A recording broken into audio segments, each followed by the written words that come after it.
Oh my God, this man is so clever. He made a cooling device with $2, and it not only cools down effectively, but it also has very low power consumption. It doesn't even use 1 kilowatt if it runs for a whole day. At the end, I realized what it means to be a master. So next I'll show you how he did it. First, he needed to prepare a copper pipe and straighten it to make it easy to mark on the pipe. Then he used a bending tool to bend it until he bent it to the third circle. It formed an oval device. This device was mainly used as an evaporator. After cutting off the excess part, he also bent one end of the copper pipe outward to 90 degrees. This way, the evaporator was done. But the remaining copper pipe had to continue to make a condenser. Then he used the same method to process the steel pipe. The difference was that he made a circular device, and the winding number was more. Then he prepared a small water pump and a fan, and connected the fan wire to the motor.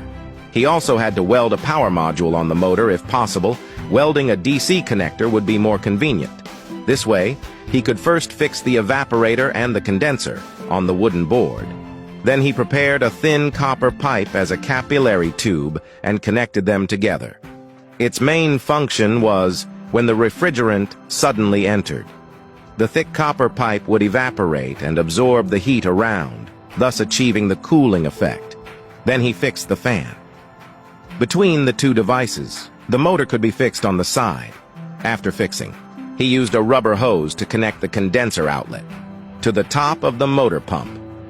On the side, he used a transparent hose to connect to the evaporator. This way, he could better observe the operation of the device. Finally, he used a syringe to inject the butane gas used by the lighter into the pipe.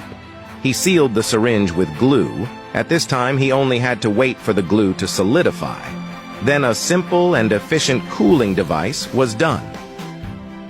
When the device was powered on, the device started to work. It only took a few minutes. The surface was already frozen. This was enough to show that the device was very successful. And this device also had very low power consumption. It wouldn't even use 1 kilowatt if it ran for a whole day if it continued to use. The cooling effect would be better. It could even reach an amazing -20 degrees. If he equipped it with a thermal box, it would be a portable fridge. He could drink a cold drink anytime and anywhere on a picnic. It was so cool, this video is over here. If you give it a score out of 10, how much would you give?